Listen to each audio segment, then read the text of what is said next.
কবর দেওয়ার সময় একজন ব্যক্তি উচ্চ স্বরে পড়তে থাকে মিনহা খালাকনাকুম। মিনহা খালাকনাকুম পড়াই বেদাত, আবার উচ্চ স্বরে আর একটা বেদাত। আমরা মাইয়াতকে কবরস্থ করার পরে মাটি দেওয়ার সময় একটি দোয়া পড়ি, মিনহা খালাকনাকুম ওয়া ফিহা নুঈদুকুম ওয়া মিনহা নুখরিজুকুম তারাতান উখরা। এই দোয়াটি পড়া কি জায়েজ হবে? কারণ আমি একজন থেকে শুনেছি এটা পড়ার নাকি ছোট শিরক হবে। সঠিকটা জানাবেন ইনশাআল্লাহ। পরিচিত আয়াত আমরা পড়েছি, যেটা বিশেষ করে বাংলাদেশ, ভারত আর পাকিস্তানে মাটি দেওয়ার দোয়া মনে করে আমরা চালিয়ে দেই, অথচ এটা মাটি দেওয়ার দোয়া না। মাটি দেওয়ার জন্য আলাদা দোয়া আছে, বিসমিল্লাহির রহমানির রহিম, এতটুকুই। মিনহা খালাকনাকুম ওয়া ফিহা নুঈদুকুম ওয়া মিনহা নুখরিজুকুম তারাতান উখরা, এরকম একটা দোয়ার কথা আমরা জানি, বিভিন্ন হাদিসের কিতাবে আছে, কিন্তু সেটা বিশুদ্ধ নয়, সহিহ সনদে বর্ণিত হয় নাই। প্রিয় দর্শক, পুরো দেশ আজকে তোলপাড়, কবরে মাটি দেওয়ার দোয়া বলা যাবে না। সচরাচর আমরা যেটা বলে থাকি মিনহা খালাকনাকুম ওয়া ফিহা নুঈদুকুম, একটি কোরআনের আয়াত আমরা কবরে মাটি দেওয়ার সময় বলে থাকি, কিন্তু এটা বলা যাবে না, এটা হারাম, এটা বিদআত।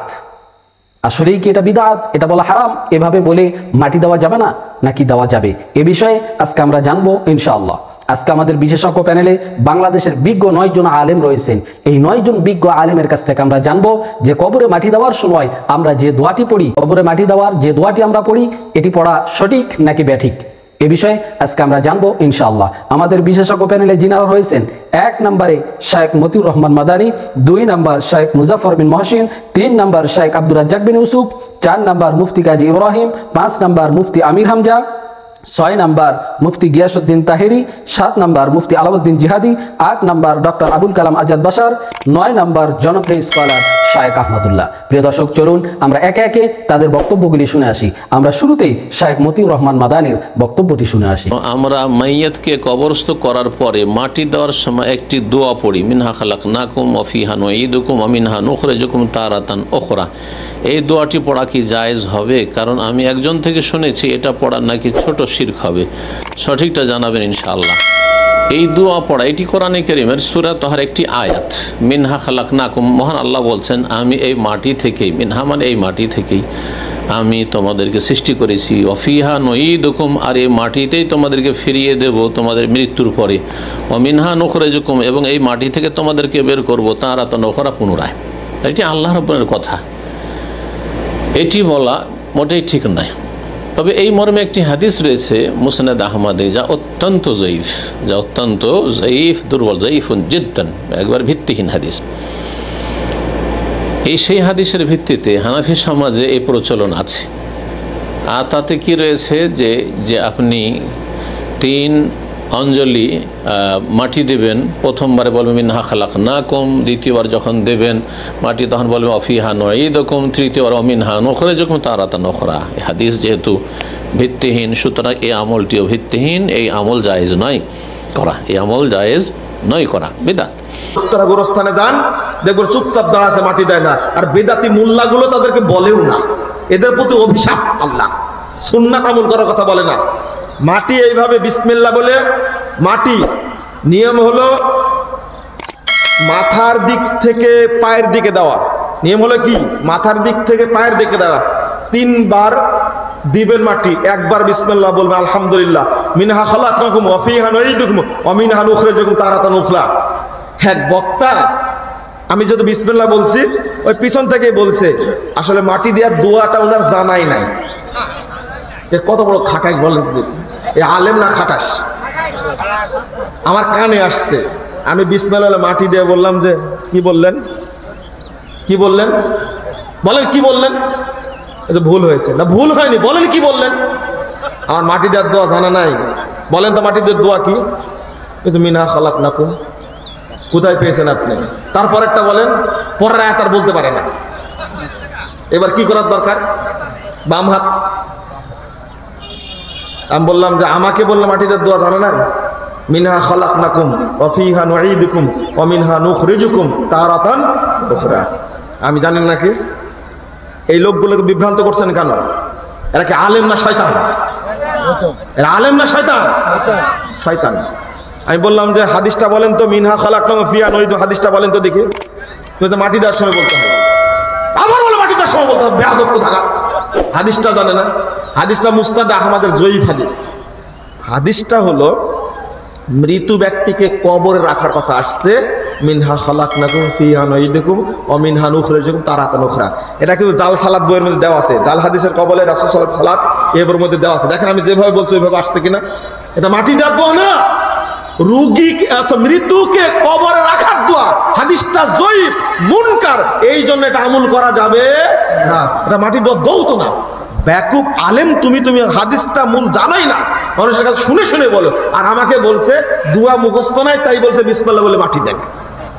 পাথর মারার দরকার, খালি ফিতনা পাকায় এই সমস্ত লোকেরা। কবর দেওয়ার সময় একজন ব্যক্তি উচ্চ স্বরে পড়তে থাকে মিনহা খালাকনাকুম।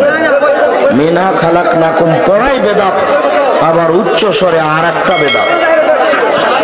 বিসমিল্লাহ বলে মাটি দিবে, বিসমিল্লাহ। মিনহা খালাকনাকুম পড়াই বেদাত। কবরে মাটি দেওয়ার সময় নির্দিষ্ট কোনো দোয়া আছে কি? যেমন মিনহা খালাকনাকুম ওয়া ফিহা নুঈদুকুম। আসলে নির্দিষ্ট একটা দোয়া আছে লাশ কবরে নামাবার সময়, সেটা কি? বিসমিল্লাহি ওয়া আলা মিল্লাতে রাসূলিল্লাহ, এটাও আছে। আবার বিসমিল্লাহি ওয়া আলা সুন্নতি রাসূলিল্লাহ, এটাও আছে। এইভাবে যেভাবে বলেন। কিন্তু মিনহা খালাকনাকুম ওয়া ফিহা নুঈদুকুম, এই আয়াতে কারিমা, এটি কোরআনে কারিমে সূরা তাহার আয়াত। এটা পড়লে যে কোনো জায়গায় অন্য সময় পড়লে আপনি সওয়াব পাবেন, কিন্তু এটাকে কবরের সাথে সংযুক্ত করানো, এটার জন্য একটা দলিল লাগবে, কিন্তু এই দলিলটা নাই। কবরের কিনারে বসে বসে মিনহা খালাকনাকুম পড়বেন, এই পড়ার পক্ষে কোনো হাদিস নাই, কোনো দলিল নেই। অতএব এটা না পড়াই হলো বিধান। পরিচিত আয়াত আমরা পড়েছি, যেটা বিশেষ করে বাংলাদেশ, ভারত আর পাকিস্তানে মাটি দেওয়ার দোয়া মনে করে আমরা চালিয়ে দেই। অথচ এটা মাটি দেওয়ার দোয়া না। মাটি দেওয়ার জন্য আলাদা দোয়া আছে, বিসমিল্লাহির রহমানির রহিম, এতটুকুই। আর কবরে রাখার সময় একটা দোয়া পড়া লাগে, বিসমিল্লাহি ওয়া আলা মিল্লাতি রাসূলিল্লাহ। কথা বুঝতেছেন? তাহলে এই যে আমরা পড়লাম মিনহা খালাকনাকুম, এটা কোন দোয়া? এটা কোরআনে কারিমের সূরা তাহার 55 নম্বর আয়াত। আজকে এই আয়াতের তাফসীর আমরা করব। জবান খুলে কোরআনের সোনালী আয়াত একবার পড়েন। আউযু বিল্লাহি মিনাশ শাইতানির রাজিম, বিসমিল্লাহির রহমানির রহিম। মিনহা খালাকনাকুম ওয়া ফিহা নুঈদুকুম ওয়া মিনহা নুখরিজুকুম তারাতান উখরা। জোরে বলেন আল্লাহু আকবার। আমরা যখন কাউকে মাটি দেই, প্রথম মুষ্টি মাটি দেওয়ার সময় পড়ি মিনহা খালাকনাকুম। আমরা দেশে এগুলো এখন কম। মাটি দেওয়ার সময় উপর থেকে ডিল মাইরা মাইরা ফালাইয়া দৌড় মারে। হের ক্রিকেট খেলা কবর মধ্যে ডিল মেরে মাটি ফালাইয়া একটা দৌড় মারে, তার বাজার আছে। আর বাবা একটা লোকের চিরদিনের জন্য বিদায় দিচ্ছ, তার জন্য দোয়া করে আল্লাহর কাছে ক্ষমা চেয়ে তাকে বিদায় দাও। তো হুট করে ডিল মারা কবরের ভিতরে আপনারা দেখবেন, খেয়াল করেন, প্রথম মাটি দেওয়ার পরে উপর থেকে ডিল মারা শুরু করে। একটু মায়া করেন, মায়া। আল্লাহ কোরআনে বলছেন এভাবে, মিনহা খালাকনাকুম ওয়া ফিহা নুঈদুকুম ওয়া মিনহা নুখরিজুকুম তারাতান উখরা।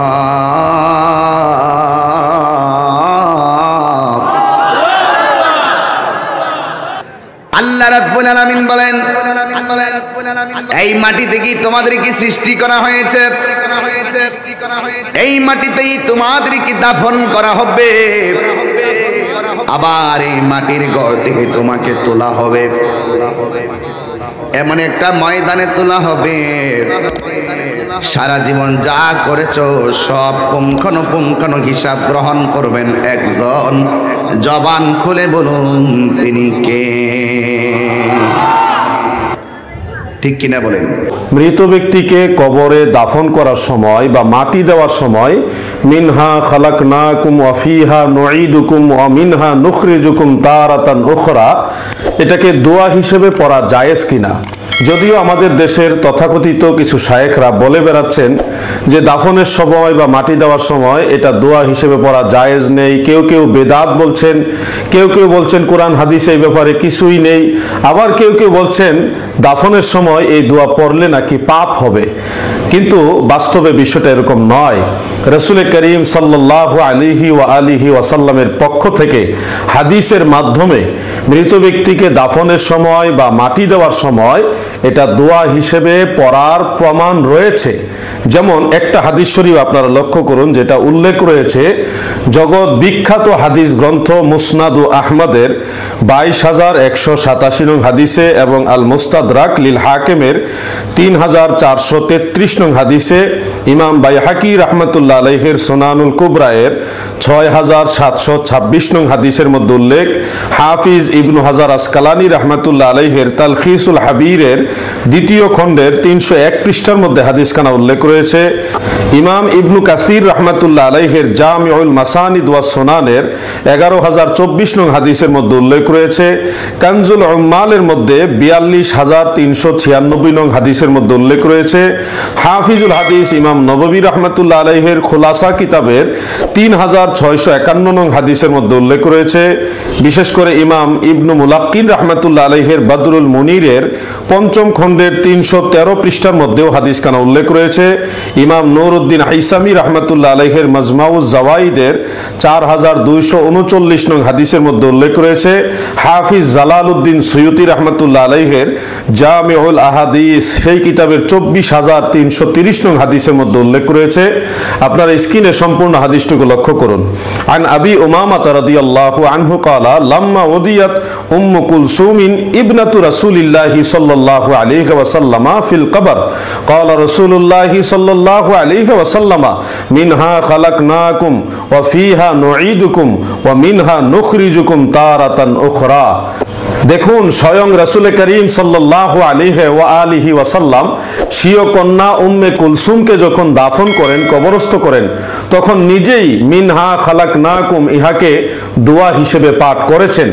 অতএব কবরস্থানে মৃত ব্যক্তিকে দাফনের সময়, মাটি দেওয়ার সময় মিনহা খালাকনাকুম ওয়া ফিহা নুঈদুকুম ওয়া মিনহা নুখরিজুকুম তারাতান উখরা, এটাকে দোয়া হিসেবে পাঠ করা বেদাত, নাজায়েজ, পাপের কাজ, কোরআন হাদিসে নেই, এই ধরনের কথা বলার কোনো সুযোগ নেই। যারা বলেছেন কোরআন হাদিসে নেই, আমরা ধরে নিব তারা নিশ্চয়ই এখনো সে হাদিস শরীফ খুঁজে পায়নি, অথবা যারা বলছেন এটা বেদাত, আমরা তাদের অজ্ঞতাকেই প্রাধান্য দিব। কবরে রাখার সময় মিনহা খালাকনাকুম ওয়া ফিহা নুঈদুকুম এ দোয়া পড়তে হবে কিনা? না, এ দোয়া পড়া সুন্নাহ না। কবরে রাখার সময়, মাটি দেওয়ার সময় মিনহা খালাকনাকুম ওয়া ফিহা নুঈদুকুম ওয়া মিনহা নুখরিজুকুম তারাতান উখরা এটা পড়তে হবে, এই জাতীয় হাদিস নির্দেশনা আমাদের সামনে পড়ে নাই। আমাদের দেশে অনেকেই লাশ কবরে রাখার সময় এই দোয়া পড়ে থাকেন। কোরআন কারীমের আয়াতের অংশবিশেষ মিনহা খালাকনাকুম ওয়া ফিহা নুঈদুকুম ওয়া মিনহা নুখরিজুকুম তারাতান উখরা, এটাকে দোয়া বা জিকির হিসাবে যারা পড়ে থাকেন তারা মনে করেন এটা সুন্নাহ। এই আয়াতের অর্থ হলো আল্লাহ তাআলা বলছেন যে মাটি থেকে আমি তোমাকে সৃষ্টি করেছি, আর এই মাটিতেই তোমাকে আমি ফিরিয়ে আনবো, অর্থাৎ এই কবরে তোমাকে আসতে হবে, আর এই কবর থেকেই তোমাকে পুনরায় উঠানো হবে, এখান থেকেই তুমি আবার জীবিত হয়ে কিয়ামতে একত্রিত হবে। তো এই আয়াতের অর্থের সাথে একজন মুর্দাকে কবরস্থ করার সময় এটি পাঠ করার একটা ঘনিষ্ঠ প্রসঙ্গ এখানে খুঁজে পাওয়া যায়, যেহেতু অর্থটি প্রাসঙ্গিক, সেজন্য অনেকে এই দোয়াটি পাঠ করে থাকেন, অনেকে সুন্নাহ মনে করেন। মূলত বাইহাকি সহ মুসনাদ আহমদ সহ বিভিন্ন হাদিসের কিতাবে এটি বর্ণিত হয়েছে যে মুর্দাকে রাখার সময় এই দোয়া পড়ার কথা, কিন্তু সেই হাদিসগুলোকে সকল মুহাদ্দিসিন ইকরাম ঐক্যবদ্ধভাবে দাঈফ বা দুর্বল সূত্রে বর্ণিত বলে দাবি করেছেন, এবং সেগুলো নবী করিম সাল্লাল্লাহু আলাইহি সাল্লামের হাদিস বা তার বক্তব্য হিসাবে স্বীকৃত নয়, বিশুদ্ধভাবে বর্ণিত নয়। যার কারণে আমরা বলবো যে মুর্দাকে মাটিতে রাখার সময় বা কবর দেওয়ার সময় বা কবর দেওয়ার পর মাটি দেওয়ার সময় সে এই দোয়া পাঠ করার বা এই জিকির পাঠ করা বা কোরআনের আয়াত পাঠ করার কোনো গ্রহণযোগ্য ভিত্তি নেই। কবরে মাটি দেওয়ার সময় বিসমিল্লাহি ওয়া আলা মিল্লাতি রাসূলিল্লাহ অথবা বিসমিল্লাহি ওয়া আলা সুন্নাতি রাসূলিল্লাহ দুইটা riwayat আছে তিরমিজিতে, দুইটা যে কোনোটা পড়তে পারেন। আর মিনহা খালাকনাকুম ওয়া ফিহা নুঈদুকুম ওয়া মিনহা নুখরিজুকুম তারাতান উখরা এরকম একটা দোয়ার কথা আমরা জানি, বিভিন্ন হাদিসের কিতাবে আছে, কিন্তু সেটা বিশুদ্ধ নয়, সহিহ সনদে বর্ণিত হয় নাই। প্রিয় দর্শক, এতক্ষণ আমরা শুনছিলাম বাংলাদেশের বিজ্ঞ 9 জন আলেমের কাছ থেকে যে কবরে মাটি দেওয়ার সময় আমরা যে দোয়াটি পড়ে থাকি মিনহা খলাকনাকুম ওয়া ফিহা নুঈদুকুম, এই দোয়াটি পড়া যাবে কিনা। এখানে কিছু কিছু আলেম বলেছেন পড়া যাবে, আবার কোনো আলেম বলেছেন যে এটি পড়া সম্পূর্ণরূপে হারাম এবং বিদআত। আসলে এটি একটা কোরআনের আয়াত, এটি পড়া যাবে, কিন্তু কবরে মাটি দেওয়ার সময় এটি পড়া যাবে না। আল্লাহ রাসূল সাল্লাল্লাহু আলাইহি ওয়াসাল্লাম কখনো নাকি পড়েন নাই কবরে মাটি দেওয়ার সময়। প্রিয় দর্শক, আমরা কারো মন গড়া কথা মেনে নিব না। আমাদেরকে যারা কোরআন ও হাদিস থেকে সঠিক দলিল দিবে আমরা তারটাই গ্রহণ করে নিব ইনশাআল্লাহ। এখানে 9 জন আলেমের কাছ থেকে আমরা জানতে পারলাম, শুনতে পারলাম যে আসলেই আমরা এই দোয়াটি পড়ব নাকি পড়ব না। আমাদেরকে যারা কোরআন ও হাদিস থেকে সঠিক দলিল দিতে পারবে আমরা তারটাই গ্রহণ করে নিব ইনশাআল্লাহ। সর্বোপরি আল্লাহ তাআলার কাছে আমরা দোয়া করব, আল্লাহ তাআলা আমাদের সবাইকে যেন সকল প্রকার ফিতনা থেকে হেফাজত করেন এবং কোরআন সুন্নাহ অনুযায়ী আমাদেরকে আমল করার, কোরআন সুন্নাহ অনুযায়ী জীবন যাপন করার তৌফিক দান করেন। সকলে ভালো থাকবেন, সুস্থ থাকবেন। আসসালামু আলাইকুম ওয়া রাহমাতুল্লাহি ওয়া বারাকাতুহু।